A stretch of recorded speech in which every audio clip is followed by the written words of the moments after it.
Welcome to the Convergence Podcast. I'm your host, Ashok Shivanan. My job is to make sure that we hear you. Our churn is extraordinarily lower than everyone else in the industry. Why? Because we treat them like they are fans in the stands and suits in the suites. On this show, we'll deconstruct the best practices, principles, and the underlying philosophies behind the most engaged product teams who ship the most successful products.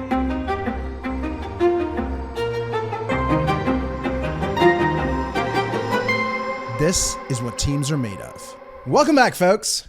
Today, we're diving into an intersection of sports, technology, and crafting delightful experiences. We're speaking with Doug Kramon, a leader at ESPN who spent nearly 2 decades there transforming how fans engage with the brand, especially through the lens of customer care for ESPN, ESPN Plus, ESPN Bet, and some of the related Disney streaming products. In part 1 of this 2-part conversation, Doug shares his journey from studying Native American archeology and ethnology to leading fan support at ESPN. We discuss how his academic background shaped his leadership style and introduce the idea of being what he calls a bedside ethnologist, which involves listening deeply, learning through stories, and connecting authentically. Doug unpacks his human-centered approach to customer service and the way he empowers his team to create moments of delight for fans, even when challenges arise in a critical area of live sports where the urgency factor for resolution is super high. We also get to touch on the principles that he brings to the table from Disney, ESPN's parent company, including their commitment to storytelling, empathy, and treating every fan interaction as an opportunity to strengthen connections and build loyalty and delight. Now, we know that achieving this sustainably likely requires an intentional use of technology, and Doug shares how the systems at ESPN are designed for the humans rather than the other way around, and we get to hear about some of the frameworks that they use to maintain discipline there. Next week, on part 2 of the conversation, we'll get to hear from Doug on how ESPN leverages generative AI to enhance their human agents rather than replace them.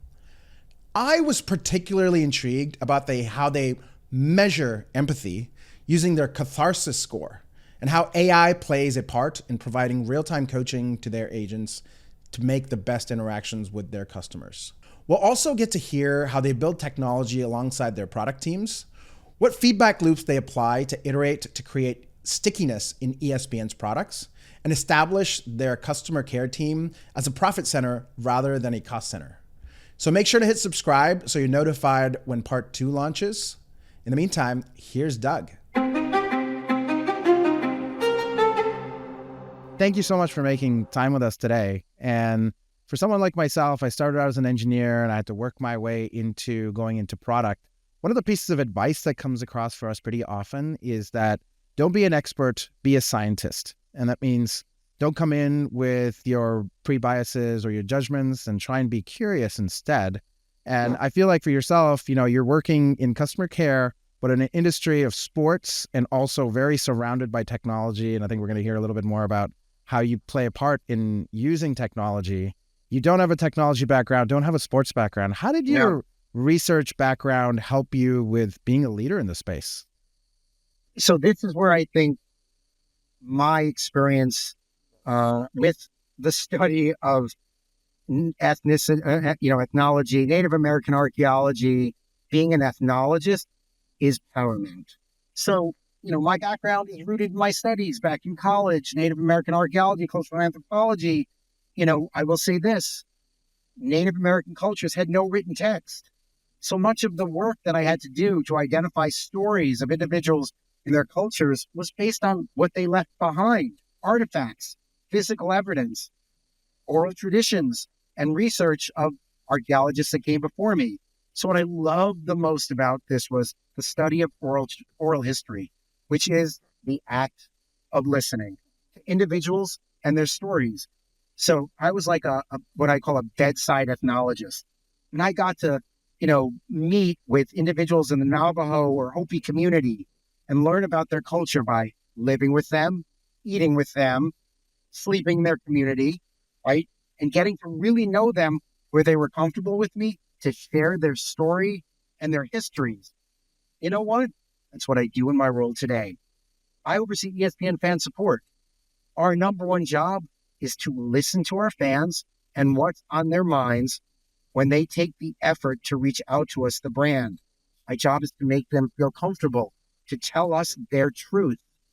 And because if you think about it, if you were reaching out to us, right, Ashok, and you wanted help, it takes effort. If you're calling, you're chatting, sending an SMS, a WhatsApp, a social post, there's effort involved in that.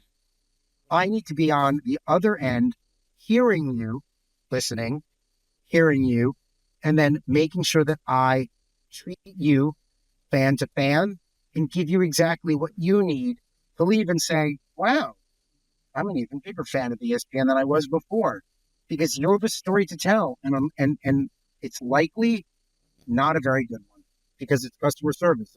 You never reach out to customer care to say, you guys are great. Reach out to customer care because there's an issue, a problem.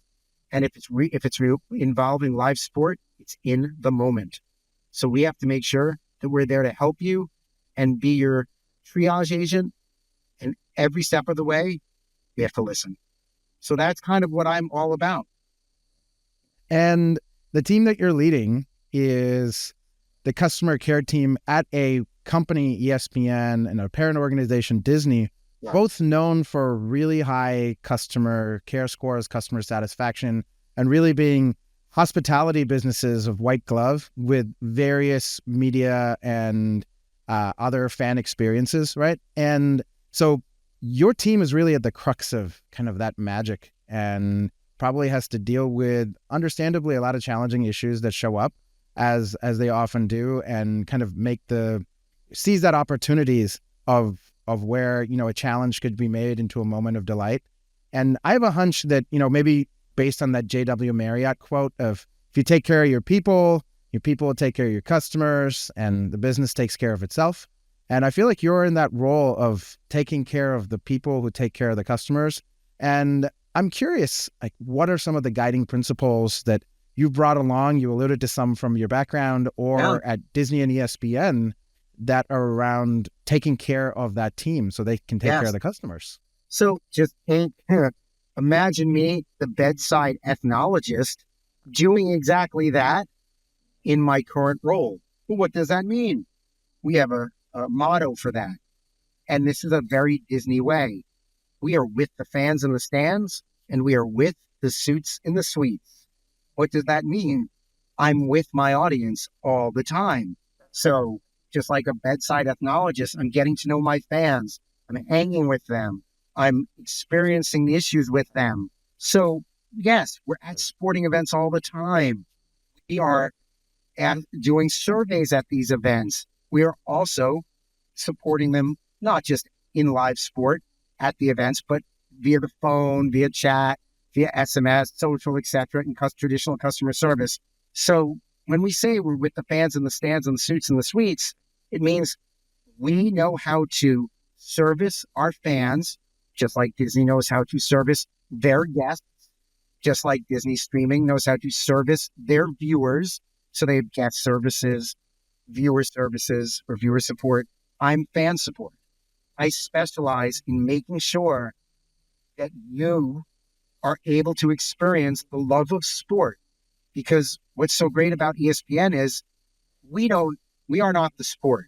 We tell the story of, whether we're telling the story around the story. The story is the live sport, the live game evolving, right? In the moment, the live sporting event. We happen to be doing the commentary, dialogue, discussion, and debate, and there's value in that. It's storytelling after all. And since the dawn of time, humans love to do one thing more than anything else. You can see it in cave paintings.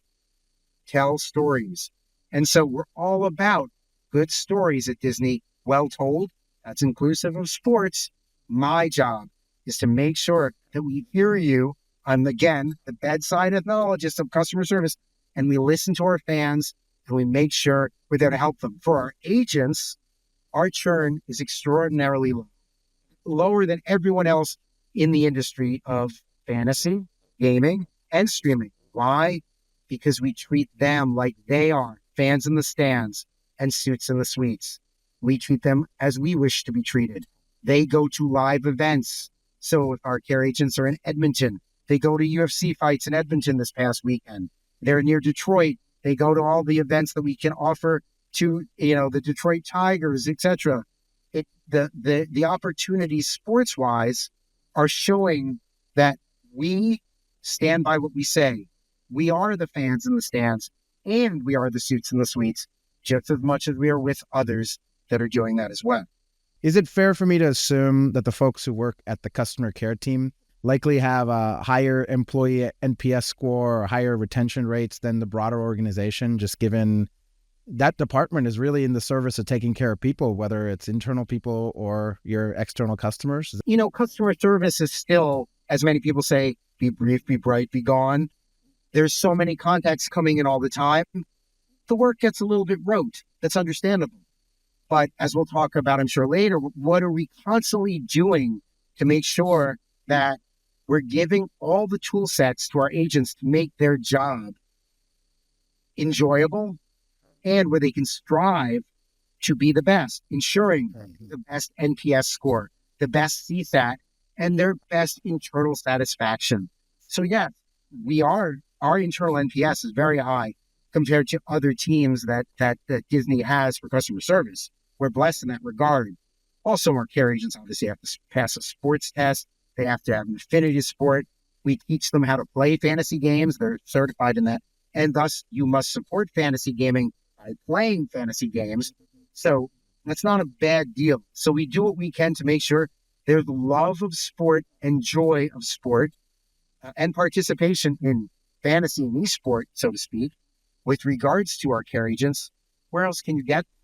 They are an extension of us. So because of that, we're also there with them all the time and making sure that we are hearing and listening to them and constantly studying them to make sure they're happy. So if you think about it, they're my community, so to speak, and I have to make sure that their pulse is always positive. And it's hard. They're humans. So we do everything we can to make sure everything in their life is a little bit easier for them. I'll give a good example. Over the time, gas prices, for example, they go up, they go down. And with inflation, gas prices go up. And it's hard to get to a contact center from time to time, depending on how far they live.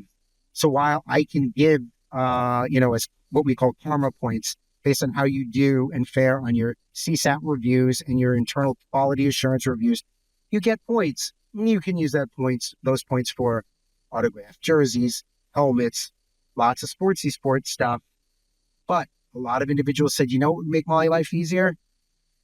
Offering me the opportunity to have a gas card, something that helped me pay for my commute. We listen and we do that.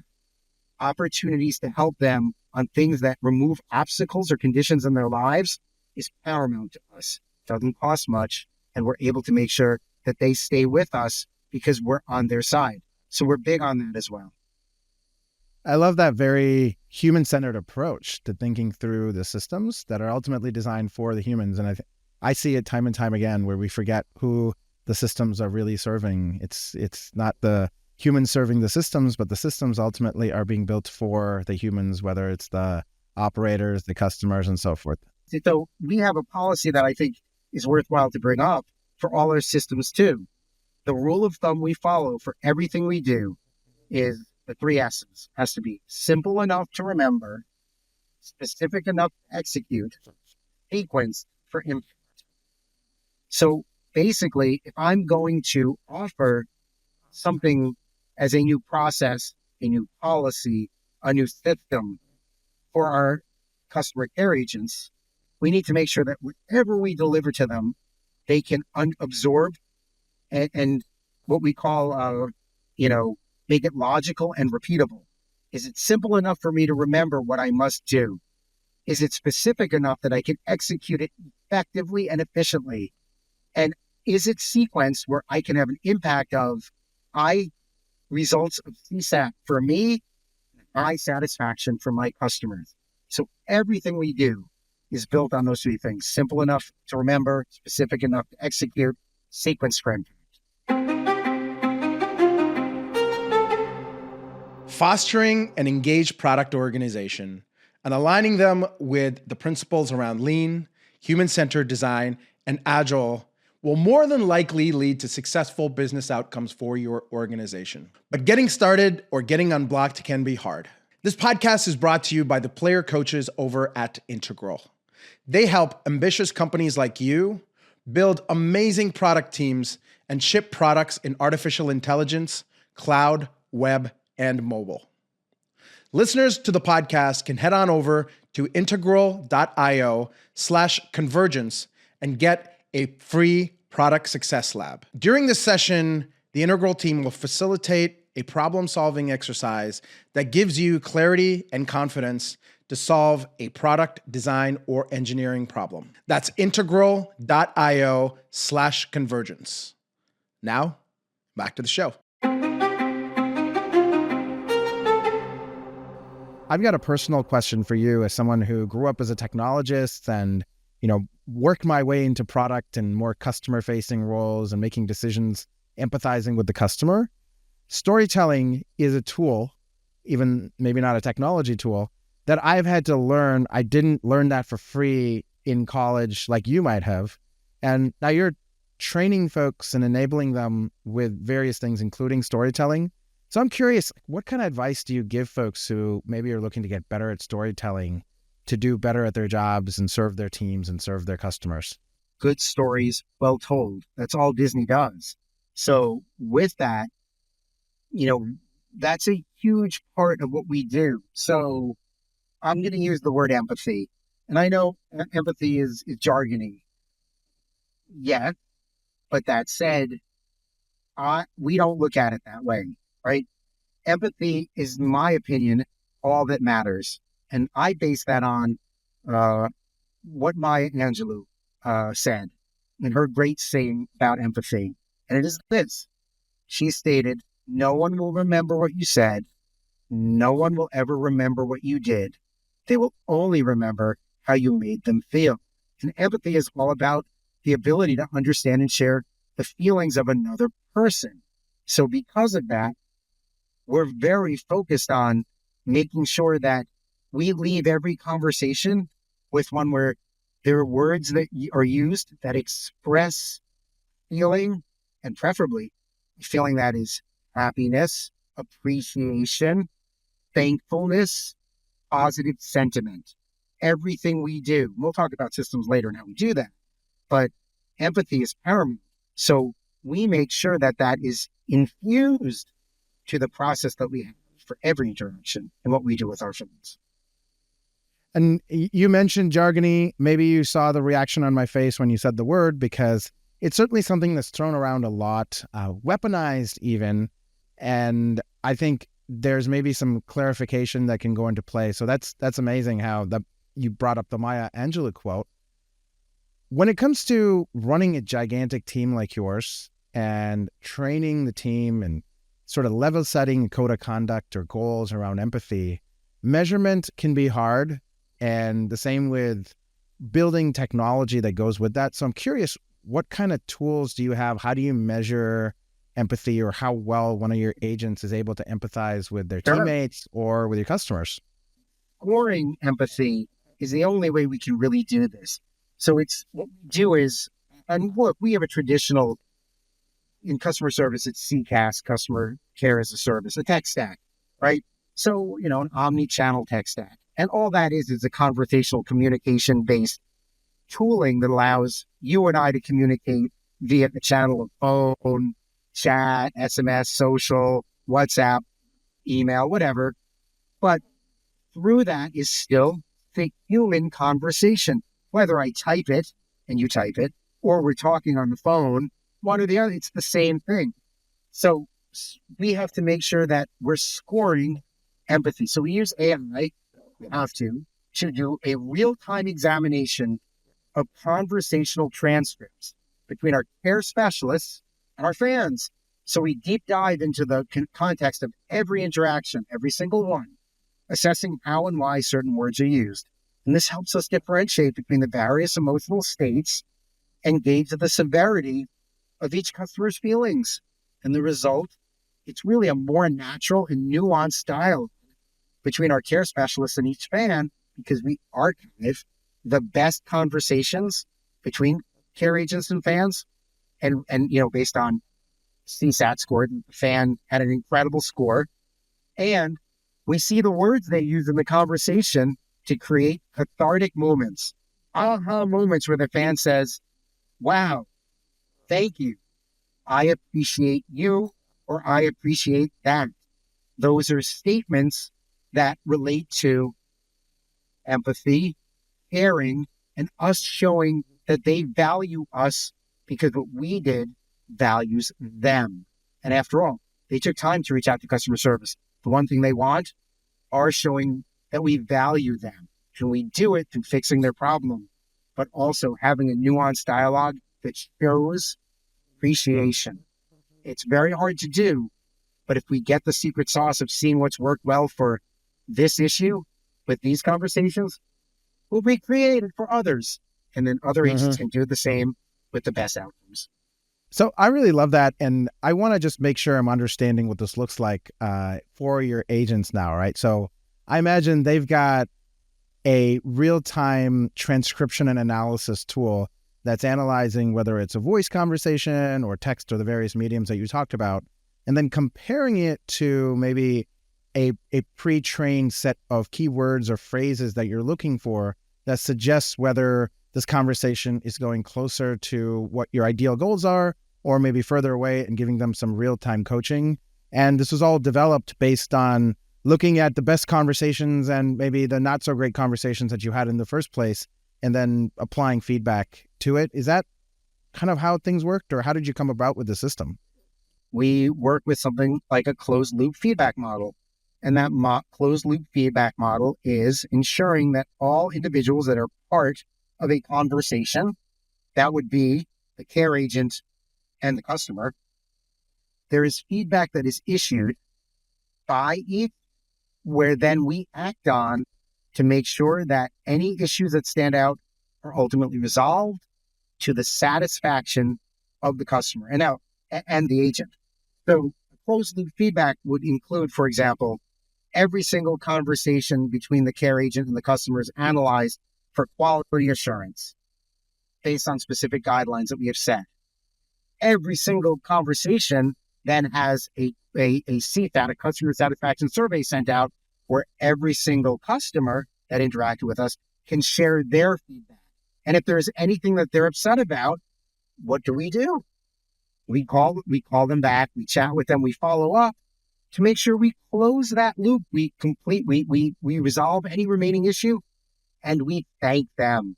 Maybe we even give them a +1 that gets them excited about, continuing to do business with ESPN, a free article that would normally sit behind a paywall, free, or complimentary access to a pay-per-view fight for issues that they had if they still didn't feel it was resolved, and we finally resolved it. We need to show all the effort that they expended to get things resolved, that we are expending effort to help them be better fans of ours. So we do a lot of that, and that's closed loop. Basically, listening to both sides of the conversation, supporting the agent, making them better, hearing them out, and doing the same with the customer. So we do a lot of that as much as possible. With AI, we're actually able to do it for each and every conversation.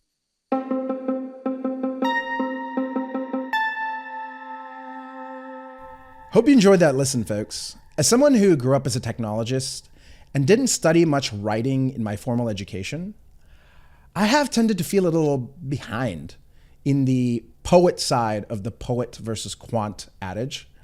So I hope you found Doug's stories on empathy and storytelling just as useful as I did. We will see you next week when Doug returns to talk about how they're using generative AI to improve customer care, and how his team collaborates with their technology product team, and the feedback loops that they apply to gain clarity on how to improve their tooling as they establish themselves as a profit center rather than a cost center. Hit subscribe so you're notified when that launches. In the meantime, I hope you have a wonderful week.